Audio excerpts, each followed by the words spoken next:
Welcome to TV 20 news బులెటిన్లో ముందుగా ముఖ్యాంశాలు.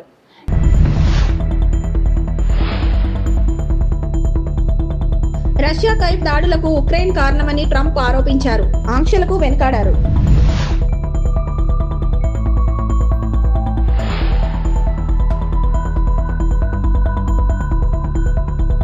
చీనా బ్రిడ్జ్ పై వందే భారత్ పరుగులు.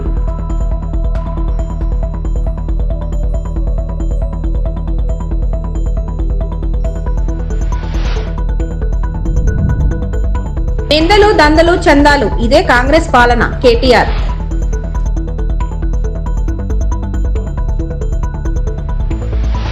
అమెరికా సెనెట్ లో కొత్త బిల్లు ఉన్నప్పటికీ రష్యాపై కఠినమైన కొత్త ఆంక్షలు విధించాలా వద్దా అని తాను ఇంకా నిర్ణయించుకోలేదని అధ్యక్షుడు డొనాల్డ్ ట్రంప్ విలేకరులను ఆశ్చర్యపరిచారు. కైవ్పై రష్యా బాంబు దాడి చేసి కనీసం 6 మరణించిన కొన్ని గంటల తర్వాత ఇది జరిగింది. ఆశ్చర్యకరంగా రష్యా బాంబర్ స్థావరాలపై ఉక్రెయిన్ డ్రోన్ దాడులను ప్రస్తావిస్తూ ఉక్రెయిన్ దాడి చేయడానికి పుతిన్ కు ఒక కారణం ఇచ్చింది అని ట్రంప్ పేర్కొన్నారు. ప్రతి ఘోరం తీర్చుకుంటామని పుతిన్ హెచ్చరిక తన ద్వారానే జరిగిందని ట్రంప్ ధృవీకరించారు. ఈ వ్యాఖ్యలు భారీ రాజకీయ వ్యతిరేకతకు, రష్యా ఉక్రెయిన్ యుద్ధంలో అమెరికా వైఖరిపై ప్రపంచవ్యాప్తంగా చర్చకు దారితీశాయి. A week, soldiers being killed and people being killed, not just soldiers, people being killed, but largely soldiers being killed. Yeah, use it if it's necessary. And they've really given me that option. Are you trying to get the Senate to water it down, though? No, I haven't spoken to them about it. They have a bill that's going to be up to me. It's my option. They've made it that way.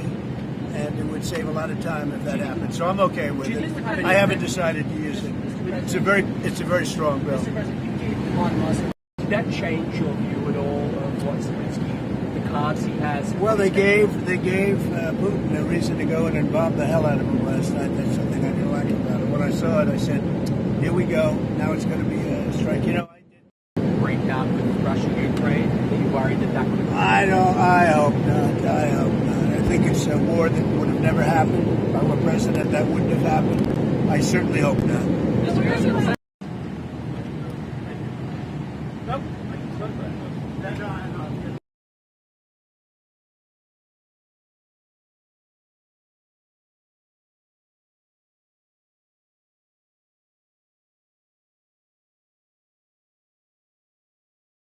Jammu కాశ్మీర్లోని కట్రా శ్రీనగర్ పట్టణాల మధ్య వందే భారత్ రైలు సేవలను ప్రధాని మోదీ శుక్రవారం జెండా ఊపి ప్రారంభించారు. దీంతో పాటు 1486 కోట్ల వ్యయంతో నిర్మించిన చినాబ్ రైల్వే వంతెనను కూడా ప్రారంభించారు. చినాబ్ నదిపై నిర్మించిన రైల్వే వంతెన ప్రపంచంలోనే అతి ఎత్తైనది. కట్రా శ్రీనగర్ వందే భారత్ జమ్మూ ప్రాంతాన్ని కాశ్మీర్తో కలిపే తొలి రైలు చినాబ్ నదిపై నిర్మించిన రైల్వే వంతెనపై తొలిసారిగా వందే భారత్ రైలు ప్రయాణించింది.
గోదావరి కృష్ణా జలాల విషయంలో రాష్ట్ర రైతాంగానికి రైతాంగ ప్రయోజనాలకు ఎప్పటికైనా కేసీఆర్ నాయకత్వమే శ్రీరామ లక్ష్మ అని బీఆర్ఎస్ వర్కింగ్ ప్రెసిడెంట్ కేటీఆర్ అన్నారు.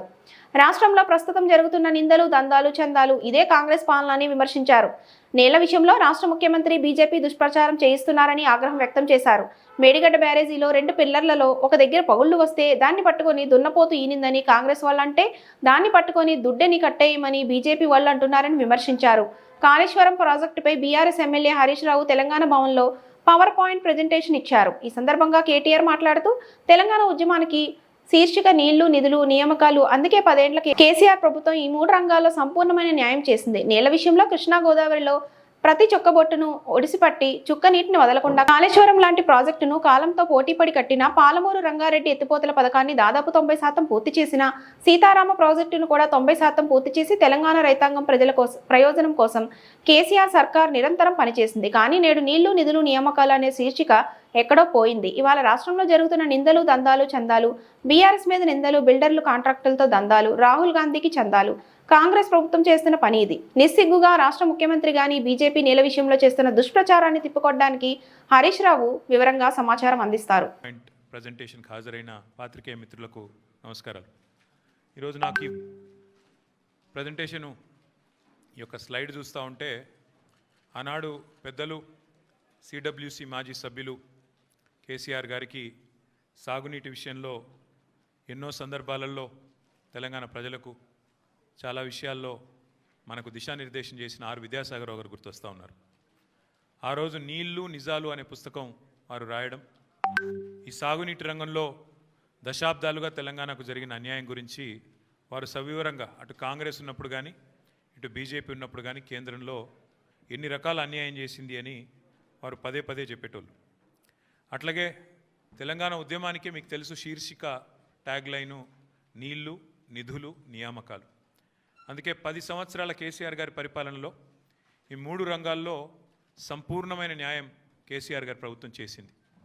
నీళ్ల విషయంలో ఇటు గోదావరిలో అటు కృష్ణలో ప్రతి నీటి బొట్టును వడిసిపట్టి ఒక్క చుక్క నీటిని వదలకుండా కాళేశ్వరం లాంటి ప్రాజెక్టు కాలంతో పోటీపడుతూ కట్టినా, అట్లాగే పాలమూరు రంగారెడ్డి ఎత్తిపోతల పథకాన్ని దాదాపు 90% పూర్తి చేసిన, సీతారామ ప్రాజెక్టుని కూడా 90% పూర్తి చేసి కృష్ణలో గోదావరిలో సంపూర్ణంగా ఒక్కొక్క నీటి బొట్టును వడిసిపట్టి తెలంగాణ రైతాంగానికి, తెలంగాణ ప్రజల ప్రయోజనాల కోసం నిరంతరం పనిచేసింది కేసీఆర్ ప్రభుత్వం. కానీ ఈరోజు నీళ్లు, నిధులు, నియామకాలు అనే ట్యాగ్ లైన్ ఎక్కడో పోయింది. ఇవాళ ఏం జరుగుతుంది రాష్ట్రంలో అంటే నిందలు, దందాలు, చందాలు, బీఆర్ఎస్ మీద నిందలు, బిల్డర్లతో కాంట్రాక్టర్లతో దందాలు, రాహుల్ గాంధీకి చందాలు. ఇది ఇవాళ ఈ కాంగ్రెస్ ప్రభుత్వం చేస్తున్న పని.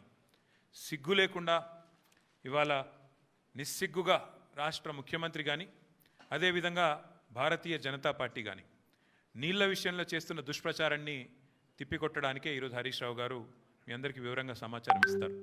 అందులో ముఖ్యంగా మిత్రులు నేను గమనించాలని కోరుతున్నది ఒకటే.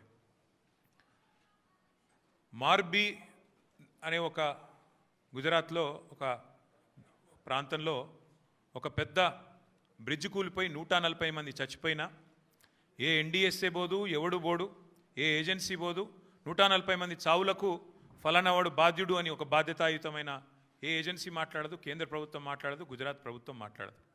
బీహార్లో 4 రోజులకు ఒకసారి ఒక్కొక్క బ్రిడ్జ్ కూలుతున్నా అడిగే నాతుడు లేడు. అదే తెలంగాణలో ఇక్కడ కాంగ్రెస్ ప్రభుత్వం ఉన్నప్పటికీ సుంకిశాల రిటైనింగ్ వాల్ కూలిపోయి 100 కోట్లు నష్టమైన ఎన్డీఎస్ఏ రాదు, ఎవడు రాడు. అట్లాగే ఎస్ఎల్బీసీ టన్నల్ వీళ్ళ అవినీతి కమిషన్ల కక్కుర్తితో అది నిజంగా మళ్ళా తిరిగి రివైవ్ చేసే పరిస్థితి ఉందా లేదా అని కూడా సోయి లేకుండా, కనీసం ఆలోచన లేకుండా, ఇంగిత జ్ఞానం లేకుండా పూర్తి స్థాయిలో కుప్పగూలిపోయి 8 మంది చచ్చిపోయి దగ్గర 100 రోజులు దాటిపోయినా ఇప్పటి వరకు ఉత్తమ కుమార్ రెడ్డి మాట్లాడాడు, రేవంత్ రెడ్డి మాట్లాడాడు, కేంద్ర ప్రభుత్వంలో ఉన్న ఒక్క మంత్రి మాట్లాడాడు, ఎవరు బాధ్యత తీసుకున్న మనిషి లేడు. అట్లాగే వట్టెం పంప్ హౌస్ మునిగిపోయిన ఈ కాంగ్రెస్ ప్రభుత్వం వచ్చిన తర్వాత దాని గురించి మాట్లాడేటోడు లేడు. అట్లాగే పెద్దవాగు ఒకసారి కాదు 2 సార్లు కొట్టుకొని పోయిన ప్రాజెక్టు అడిగేవాడు లేదు. కానీ కాళేశ్వరం విషయంలో మాత్రం హరీష్ రావు గారు, కేసీఆర్ గారు 100 సార్లు చెప్పారు. కాళేశ్వరంలో 100 కంపోనెంట్లు ఉంటే ఒక్క కంపోనెంటు ఒక బ్యారేజ్, అందులో 3 బ్యారేజీలు, 19 రిజర్వాయర్లు, 21 పంప్ హౌజులు, వందల కిలోమీటర్ల సొరంగ మార్గాలు, వేల కిలోమీటర్ల ప్రవాహ కాలువలు ఉన్నాయి, 100 కంపోనెంట్లు ఉన్నాయి. ఆ 100లో ఒకటి మేడిగడ్డ బ్యారేజు. అందులో మొత్తం 371 పిల్లర్లు ఉంటే 3 బ్యారేజీలు కలిపి 2 పిల్లర్లలో ఒక దగ్గర పగులు వచ్చింది. దాన్ని పట్టుకొని దున్నపోతూ ఈనింది అని కాంగ్రెస్ వాడంటే దుడ్డెను కట్టేయమని బీజేపీ వాడు 2 రోజుల్లో ఎన్డీఎస్ఏ రిపోర్ట్ అని వడ్డించి ఎన్డీఏ రిపోర్ట్ బీజేపీ ఆఫీస్లో తయారు చేసి ప్రజల్ని భ్రమింపజేసే ప్రయత్నం చేసినారు. దానికి తిరుగులేని విధంగా ఎల్ఎన్టీ అనే సంస్థ ఏ సంస్థనైతే పార్లమెంట్ భవనం కట్టిందో, ఏ సంస్థనైతే కాంగ్రెస్ పార్టీ కేంద్ర కార్యాలయం కట్టిందో, ఆ సంస్థ మొన్ననే స్పష్టంగా చెప్పింది, ఈ నివేదికను మేము తిరస్కరిస్తున్నాం, ఎన్డీఎస్ఏ రిపోర్టు ఇది చెత్తబుట్టలో పడేయడానికి తప్ప ఎందుకు పనికిరాని రిపోర్ట్ అని చెప్పినారు. అట్లాగే ఆ సంస్థనే, ఏ సంస్థనైతే నేను అడుగుతున్నా రేవంత్ రెడ్డిని, ఏ సంస్థనైతే మేడిగడ్డ బ్యారేజ్ కట్టిందో ఆ సంస్థ నిజంగానే పనికిరాందైతే మరి కాంగ్రెస్ పార్టీ కార్యాలయం కూడా ఆ సంస్థతో ఎందుకు కట్టించినామని నేను అడుగుతా ఉన్నా. కాంగ్రెస్ పార్టీ కార్యాలయం కూడా తెలంగాణకి వెళ్ళిపోయిన మూటలతోనే కట్టిరు, మీరు అందరికి తెలుసు అది. అందుకే మేము అనేది ఇవాళ వాస్తవాలు తెలియజెప్పడానికి, తెలంగాణలో జరుగుతున్న దుష్ప్రచారం 2 పార్టీలు ఒకటై, కాంగ్రెస్ బీజేపీ కుమ్మక్కై ఇవాళ దున్నపోతు ఈనిందని ఒకడంటే దుడ్డెను కట్టేమని ఇంకోటి అన్నట్టుగా ఇద్దరు ఒకటై నీళ్ళిచ్చిన కేసీఆర్ మీద, నీళ్ళిచ్చి కన్నీళ్లు తుడిచిన కేసీఆర్ ప్రభుత్వం మీద అభాండాలేసే ప్రయత్నం ఏదైతే చేస్తున్నారో, కమిషన్ పేరిట ఏదైతే నాటకాలు ఆడుతున్నారో, ఆ విషయంలో వాస్తవాలు బట్టబయలు చేయడానికే ఇవాళ హరీష్ రావు గారిని నేనే కోరినా. మీరు దయచేసి చెప్పాలి. విశాఖ రైల్వే జోన్కు జనరల్ మేనేజర్ను నియమించడం శుభపరిణామని ఎంపీ శ్రీ భరత్ అన్నారు. సందీప్ మాథుర్ రాకతో రైల్వే జోన్ హెడ్ క్వార్టర్స్ పనులు ఊపందుకుంటాయని ఆశాభావం వ్యక్తం చేశారు. 500 కోట్ల రూపాయలతో ఏడాదిన్నరలో వైజాగ్ రైల్వే స్టేషన్ ఆధునీకరిస్తామని ఎంపీ వెల్లడించారు. సౌత్ కోస్ట్ రైల్వే జోన్కి ఒక జనరల్ మేనేజర్ అపాయింట్ చేయడం జరిగింది. త్వరలో ఆయన కూడా ఇక్కడికి వచ్చి రిపోర్ట్ చేసి అంతా యాక్టివిటీస్ కూడా టేకప్ చేస్తారు. సందీప్ మాథుర్ గారని, ఆయన ఐఆర్ఎస్ఎస్సి ఇప్పుడు ప్రస్తుతం పీఈడి సిగ్నల్ మోడర్నైజేషన్ రైల్వే బోర్డులో పనిచేస్తున్నారు. ప్రెసిడెంట్ గారు ఆయనకి ఇప్పుడు అప్రూవల్ ఇచ్చి ఇక్కడ జనరల్ మేనేజర్గా అపాయింట్ చేయడం జరిగింది. జోన్ అనౌన్స్ అయింది, ఇక్కడ జనరల్ మేనేజర్ ఎప్పుడు చేస్తారు, దాని తర్వాత గెజెట్ ఎప్పుడు ఇష్యూ చేస్తారని కొందరు అడగడం జరిగింది. సో ఈ నిర్ణయం కేంద్ర ప్రభుత్వం రైల్వే బోర్డు తీసుకోవడం మేమందరం అభినందిస్తున్నాము. అండ్ ఈ railway zone head quarter works and ఇక్కడ రైల్వే వర్క్స్ చాలా ఉన్నాయి. ఒక జిఎం వస్తే అన్నీ కొంచెం స్పీడ్ అందుకుంటాయనే భావన మా అందరిలో ఉంది. సో ఆయన రావడం మా అందరికి సంతోషంగా ఉంది. అండ్ ఈ రైల్వే స్టేషన్ అప్గ్రేడేషన్ ఇంచుమించు almost 500 crores Vizag railway station upgradation కూడా కొంత కోర్ట్ స్టే వల్ల మనకి ఆల్మోస్ట్ ఒక 8 months డిలే అయింది. అది కూడా ఇవాళ క్లియర్ అయ్యి కాంట్రాక్టర్ కూడా గ్రీన్ సిగ్నల్ రైల్వే ఇక్కడ లోకల్ రైల్వే డిపార్ట్మెంట్ కూడా ఇవ్వడం జరిగింది. 18 to 21 months మన Vizag station upgradation including additional lines, అంటే ప్రస్తుతం ఇప్పుడు ఉన్న లైన్స్ కన్నా ఇంకో 6 lines యాడ్ చేయాలనే దాంట్లో పనిచేస్తున్నారు. 14 lines ఫైనల్గా మనకి ఉండబోతున్నాయి కొత్త రైల్వే స్టేషన్ అప్గ్రేడ్ అయిన తర్వాత. That is one major issue అండి. ప్రత్యేకంగా కొందరు ప్రతిపక్షంలో ఉన్న వాళ్ళు కూడా జోన్ ఇచ్చారు కానీ జేఎం లేదని ఆ ఆరోపణలు కూడా ఇక్కడితో ముగిస్తాయనుకుంటున్నాను.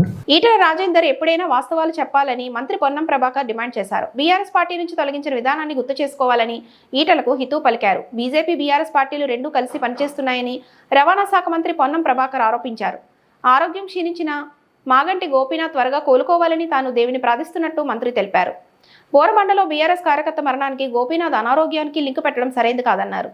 ఇది రాజకీయాలకు అతీతంగా మాట్లాడాల్సిన సమయమని స్పష్టం చేశారు. ఈటెల రాజేందర్ గారు కనీసం ఇప్పుడైనా నిన్ను ఆ పార్టీ నుంచి గెంటివేసినటువంటి విధానానికి స్పందించి అయినా వాస్తవాలను చెప్పే ప్రయత్నం చేయాలని కోరుకుంటాను. ప్రాజెక్టుకు సంబంధించినటువంటి ప్రతి అంశం మీద జరిగినటువంటి వాస్తవాన్ని గతంలో అధికారులు చెప్పినాయి, మిగతా వివిధ ఏజెన్సీస్ చెప్పినటువంటి దాన్ని దృష్టిలో పెట్టుకుని ఫ్యాక్ట్స్ చెప్పాలని డిమాండ్ చేస్తున్నా. మళ్ళీ పొలిటికల్ ఏదైతే మేనేజ్మెంట్ చేసుకుని అందరూ ఒకటే విధానంగా పోయేటువంటి ప్రయత్నం జరిగితే తప్పకుండా అటువంటి అంశాలను కూడా ఘోష్ కమిటీ గుర్తించి సరైనటువంటి నివేదిక ఇస్తుందని ఆకాంక్షిస్తాం. కేంద్రంలో అధికారంలో ఉన్నటువంటి భారతీయ జనతా పార్టీ అలయన్స్ రాష్ట్రమైపోయి ఆంధ్రప్రదేశ్ సంబంధించినటువంటి దగ్గర తెలంగాణకు సంబంధించిన కృష్ణానది నీళ్లు తీసుకుపోయే ప్రయత్నం జరుగుతుంటే ఎక్కడ కూడా దానికి సంబంధించి మాట్లాడతలేరు, దానికి సంబంధించిన రియాక్షన్ ఉంటలేరు. తెలంగాణ ప్రయోజనాలు కాపాడే అంశానికి సంబంధించి బీజేపీ బాధ్యతారాహిత్యంగా వ్యవహరించొద్దని ఈ సందర్భంగా డిమాండ్ చేస్తాం. రాష్ట్రంలో రెడ్ బుక్ రాజ్యాంగంతో భయాందోళన సృష్టిస్తున్నారని ఆగ్రహం వ్యక్తం చేశారు.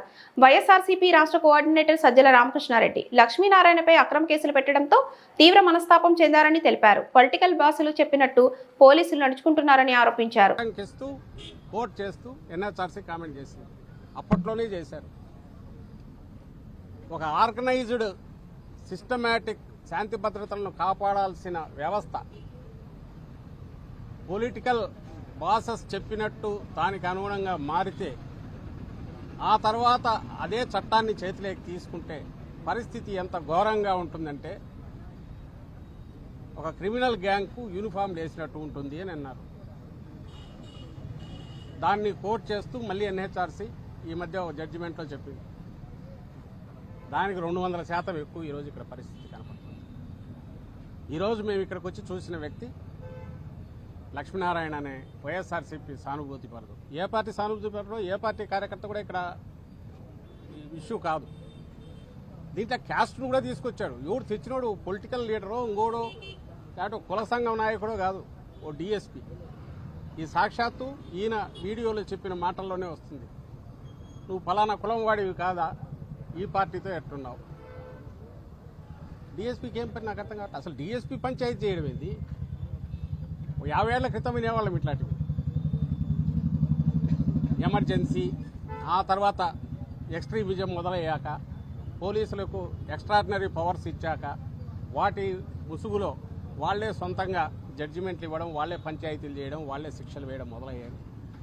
అలాంటిది నుంచి ఊపిరి పీల్చుకుంటూ ఒక 10-15 ఏళ్ళుగా పోలీస్ అంటే ఫ్రెండ్లీ, సిటిజన్ ఫ్రెండ్లీ పోలీస్ అనేది కాన్సెప్ట్ వచ్చి బాగా ముందుకు పోతున్న దశలో జగన్మోహన్ రెడ్డి గారి ఆధ్వర్యంలో దాన్ని పూర్తి 100% ఇంప్లిమెంట్ చేస్తున్న దశలో దాని నుంచి ఒక్కసారి తిప్పి మళ్ళీ 50 ఏళ్ళ వెనక్కు ఒక అప్రకటిత ఎమర్జెన్సీ. పశ్చిమ గోదావరి జిల్లా తణుకు పురుషుల శాఖ గ్రంథాలయం నందు వేసవి శిక్షణ తరగతులు ముగింపు సందర్భంగా చెస్, కెరీర్స్, క్రాఫ్ట్ వంటి ఆటలు నేర్చుకున్న స్టూడెంట్స్ కు సర్టిఫికెట్స్, బహుమతులు అందజేశారు. లైబ్రేరియన్ సుగుణకుమారి అధ్యక్షతన జరిగిన ఈ కార్యక్రమంలో గ్రంథాలయం అధ్యక్షురాలు వావిలాల్ సరళాదేవి పాల్గొని పిల్లలకు బహుమతులు ప్రదానం చేశారు. ఈ సందర్భంగా సరళాదేవి మాట్లాడుతూ సెలవుల్ని వృధాగా కాలాన్ని వెచ్చించకుండా చక్కగా స్టూడెంట్స్ ఆటపాటలతో ఉల్లాసంగా ఉత్సాహంగా గడపాలని, మన కూటమి ప్రభుత్వం తీసుకున్న నిర్ణయాన్ని సమయాన్ని సద్వినియోగం చేసుకున్న చిన్నారులకు అభినందనలని, చిన్నారులకు ఇదే విధంగా సెలవులు సమయంలో కాలం వృధా కాకుండా నేర్పించడానికి ప్రోత్సహించిన తల్లిదండ్రులకు అభినందనలు తెలియజేశారు.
ఈరోజు తణుకు పురుషుల శాఖ గ్రంథాలయం నందు వేసవి శిక్షణ తరగతులు గత నెల 28 నుండి మరి ఏప్రిల్ 28 నుండి ఇప్పుడు ఈ 6వ తారీఖు వరకు, ఈ నెల 6వ తారీఖు వరకు కూడా శిక్షణ శిబిరాలు ఇక్కడ ప్రారంభించి పిల్లలకి వేసవి కాలంలో సెలవులు టైంలో వాళ్ళు టీవీలు, వివిధ రకాల అనవసరమైన క్రీడలు కాకుండా వారికి ఉపయోగపడే క్రాఫ్ట్, చెస్, అదేవిధంగా క్యారమ్స్ వంటి మంచి మంచి పోటీలని ఇక్కడ ఈ నెల రోజులు పైగా వారికి నేర్పించి పిల్లలకి ప్రైజ్ డిస్ట్రిబ్యూషన్ ఈరోజు విజేతలుగా గెలుపొందిన విద్యార్థులకు ఇవ్వడం జరిగింది. ఈ సందర్భంగా నేర్చుకున్న పిల్లలందరికీ అభినందనలు. ముఖ్యంగా నేను పిల్లల కంటే వారి తల్లిదండ్రులకి ప్రత్యేక అభినందనలు తెలియజేస్తున్నాను. ఆ వయసులో సెలవుల్లో ఆటపాటలు ఏం ఆడుకోవాలి, ఏ విధంగా అనేది ఆ పిల్లలకి తెలియదు. వారి టీవీల ముందు కూర్చుండడం, అనవసరమైన గేమ్లు ఇప్పుడు అందరూ బాధపడేది పెద్దలందరూ మరి సెల్ ఫోన్లు చేతిలో తీసుకుని వారు అనేక రకాల కార్యక్రమాలు చూడటం వంటి పనులు వాళ్ళు చేస్తారు. వాళ్ళకి ఆ వయసులో తెలియదు కాబట్టి పెద్దలు వాళ్ళకి తెలియజేసేలాగా ఇటువంటి శిక్షణా తరగతులకు వారిని పంపించినట్లయితే కనుక పిల్లలందరూ చక్కటి శిక్షణలు అంటే చెస్ ఇవన్నీ కూడా వారికి భవిష్యత్తులో ఉపయోగపడే మంచి మంచి పోటీలు కళలు వాటి వల్ల వాటికి మంచి జ్ఞాపక శక్తి అదేవిధంగా వాళ్ళ ఒక వీల్ పవర్ అన్నీ కూడా పెరగడానికి ఆస్కారం చాలా ఉంటుంది. అందుకని ఇటువంటి కార్యక్రమాలను ప్రోత్సహించే తల్లిదండ్రులనే నేను ఎక్కువగా అభినందన తెలియజేస్తూ ఈ కార్యక్రమాలన్నీ నిర్వహించిన లైబ్రరీ సుధీర్ కుమారి గారికి ప్రత్యేక అభినందనలు తెలియజేస్తున్నానని సందర్భంగా తెలియజేస్తున్నాను. పశ్చిమ గోదావరి జిల్లా నరసాపురం నియోజకవర్గం అభివృద్ధి చేస్తానని చెప్పిన మాజీ ఎమ్మెల్యే ముదునూరి ప్రసాద్ రాజు నియోజకవర్గ ప్రజలకు వెన్నుపోటు పొడిచారని జనసేన నాయకులు తీవ్రంగా మండిపడ్డారు. జనసేన పార్టీ కార్యాలయంలో పట్టణ అధ్యక్షులు కోటిపల్లి వెంకటేశ్వరరావు, మత్స్యకార సహకార సంఘం జిల్లా అధ్యక్షులు Vasantharao, program committee chairman Valavala Nani మీడియాతో మాట్లాడారు. వెంకటేశ్వరరావు మాట్లాడుతూ నరసాపురం జిల్లా కేంద్రాన్ని భీమవరానికి తరలించడం ప్రసాద్ రాజు కాదా అని అన్నారు. పట్టణంలోని వ్యాపారాలన్నీ కూడా నాశనం అయిపోవడానికి ప్రధాన కారకులు మాజీ ఎమ్మెల్యే కదా అన్నారు. వసంతరావు మాట్లాడుతూ కూటమి ప్రభుత్వం ఏడాదిలో చేపట్టిన అభివృద్ధి పనులు వైసీపీ నేతలకు కనిపించకపోవడం విడ్డూరంగా ఉందన్నారు. ఫిషింగ్ హార్బర్, ఇందిరమ్మ కాలనీలు, ఆక్వా యూనివర్సిటీలు, వశిష్ఠ వారధి లాంటి పథకాల కోసం శంకుస్థాపన చేసిన ముదునూరి ప్రసాద్ రాజు 5 ఏళ్ల కాలంలో వాటిని ఎందుకు పూర్తి చేయలేకపోయారో ప్రజలకు సమాధానం చెప్పాలన్నారు. ప్రస్తుతం నియోజకవర్గ అభివృద్ధికి ఎమ్మెల్యే నాయకులు అంకిత భావంతో పనిచేస్తున్నారని తెలిపారు. వలవల నాని ముదునూరి చేస్తున్న అసత్య ఆరోపణలు, చౌకబారు విమర్శలు తగవని హితవు పలికారు. ఈ కార్యక్రమంలో జనసేన, టీడీపీ, బీజేపీ నాయకులు, జన సైనికులు, వీర మహిళలు ఈ సమావేశంలో హాజరయ్యారు. తర్వాత ఓటమి అనేక కార్యక్రమాలు ఇచ్చిన సంక్షేమ కార్యక్రమాలన్నీ చేసుకుంటూ రావడం జరుగుతుంది. 3,000 రూపాయల పెన్షన్ 4,000 రూపాయలు ఇవ్వటం, ప్రతి నెల వైఎస్ఆర్సీపీ అధికారంలో ఉన్నప్పుడు 5వ తారీఖున, 6వ తారీఖున, 7వ తారీఖున ఇవ్వటం జరుగుతుంది. ఓటమి గవర్నమెంట్ అధికారంలోకి వచ్చిన తర్వాత 1వ తారీఖు సెలవు అయితే అంత ముందు రోజునే పెన్షన్ ఇవ్వటం జరుగుతుంది. ఇలాగా ఎన్నో మంచి గ్యాస్ సిలిండర్లు ఇవ్వడం జరిగింది. ఇలా ఎన్నో కార్యక్రమాలు చేసుకుంటూ వస్తుంది. రాష్ట్రం ఇవాళ చాలా లో బడ్జెట్లో ఉన్నప్పుడు పరిస్థితుల్లో కొన్ని ముందు వెనక చేయడం జరుగుతుంది. ఇవన్నీ కూడా ఏదో చేయలేదని చెప్పి గవర్నమెంట్ ని అలర్ట్ చేయాలని ఈ వైఎస్ఆర్సీపీ ప్రభుత్వం చేస్తున్న ఈ దుర్మార్గపు చర్యను జనసేన పార్టీ తరఫున మేమందరం ఖండిస్తున్నాం. ఆ రోజు ప్రసాద్ రాజు గారు మాట్లాడుతూ నరసాపురం నియోజకవర్గానికి ఏదో ఆ ఎమ్మెల్యే గారు ఏదో చేస్తున్నారని చెప్పి ఆయన మీద కొన్ని అభియోగాలు చేశారు. ఇవాళ నరసాపురం నియోజకవర్గానికి వెన్నుపోటు పొడిచిందంటే ఎవరంటే ప్రసాద్ రాజు గారే పొడిచారు. ఆ రోజు జిల్లా హెడ్ క్వార్టర్ రావలేదని పరిస్థితుల్లో 2 నెలలు 3 నెలలు మెయిన్ రోడ్లో సమ్మె చేస్తే ఒక్కరోజు కూడా ఆ సమ్మె చేసే కార్యక్రమంలో పాల్గొలేదు. ఆయనకి కావాలని ఆయన దూరంగా ఉండి ఈవేళ వైఎస్ఆర్సీపీకి పనిచేసిన భీమవరం నియోజకవర్గం గ్రంథి శ్రీనివాస్ గారు ఆ రోజు బహిర్గతం చేశారు. ఎమ్మెల్యే అప్పుడు ముఖ్యమంత్రి నీకు ఏం కావాలని అడిగితే నాకు మంత్రి పదవి అక్కర్లేదు, జిల్లా హెడ్ క్వార్టర్ కావాలని గట్టిగా చెప్పారు. ఆ పరిస్థితి ఆయన చెప్పాడు కాబట్టి అదే పరిస్థితి మన ప్రసాద్ రాజు గారు గట్టిగా పాటుపడి ఉంటే ఆ రోజు మనకు కూడా జిల్లా హెడ్ క్వార్టర్ వచ్చేది. అలాగే జిల్లా హెడ్ క్వార్టర్ రాకపోవడం వల్ల మన నరసాపురం నియోజకవర్గం చాలా వెనుకబడిపోయింది. అలాగే మెడికల్ కాలేజీ వస్తుందని చెప్పడం వల్ల చాలా మంది జిల్లాలో 2 కోట్ల మీద వస్తుంది కదా మనకి లాభం వస్తుందని చెప్పి అప్పు చెప్పి పొలాలు కొనడం జరిగింది. అది కూడా పాలకొల్లు నియోజకవర్గంలో వెళ్ళటం వల్ల ఇక్కడ చాలా మంది ప్రజలు 2 కోట్లు కొన్న పొలాలు ఈ రోజు 50 లక్షలకి 60 లక్షలకి ₹1 అమ్ముకుని చాలా నష్టపోయారు. ఇటువంటి దుర్మార్గ పనులు చేయటం వల్ల నరసాపురం చాలా వెనుకబడిపోయింది. ఇది ఆయన హయాంలో 2 పంటల్లో 1 పంట క్యాన్సిల్ చేసేసి 1 పంట తిరగటం వల్ల 6 నెలలు 7 నెలలు వ్యాపారాలు నాశనం అయిపోయింది. అటువంటి పరిస్థితుల్లో జనసేన పార్టీ తరపున నాయకుల గారి ద్వారా మేమంతా సమ్మె చేసి దాన్ని ధర్నా చేస్తే ఆ రోజు 2 పంటలు ఇవ్వడం జరిగింది. ఇటువంటి కార్యక్రమాలు ఆయన నరసాపురం నియోజకవర్గానికి చాలా వెన్నుపోటు. ఉమ్మడి పశ్చిమ గోదావరి జిల్లా డీసీఎంఎస్ చైర్మన్ గా బాధ్యతలు చేపట్టి తొలిసారిగా నరసాపురం ఇచ్చేసిన చాగంటి మురళీకృష్ణకు నియోజకవర్గంలో ఘన స్వాగతం లభించింది. మొగల్తూరు మండలం ముత్యాలపల్లి నుంచి ఆయన స్వగ్రామం నరసాపురం మండలం లక్ష్మణేశ్వరం వరకు భారీ ఊరేగింపు నిర్వహించారు. పెద్ద ఎత్తున బాణసంచ కాలుస్తూ సుమారు 20 కిలోమీటర్ల మేర సాగిన ఈ ఊరేగింపులో కూటమి నాయకులు, పవన్ అభిమానులు పెద్ద సంఖ్యలో పాల్గొన్నారు. పలుచోట్ల గజమాలలు వేసి స్వాగతం పలికారు. అంతకుముందు చైర్మన్ గా బాధ్యతలు చేపట్టిన చాగంటి అమ్మవారి ఆలయంలో ప్రత్యేక పూజలు నిర్వహించారు. ఈ కార్యక్రమంలో ప్రభుత్వ whip Bommidi Nayakar, Kapu corporation chairman Kothapalli Subbarayudu, మాజీ MLA Bandaru Madhavanaidu, TDP in charge Ramarajulu పాల్గొన్నారు.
ఈ వార్తలు ఇంతటితో సమాప్తం. నమస్తే.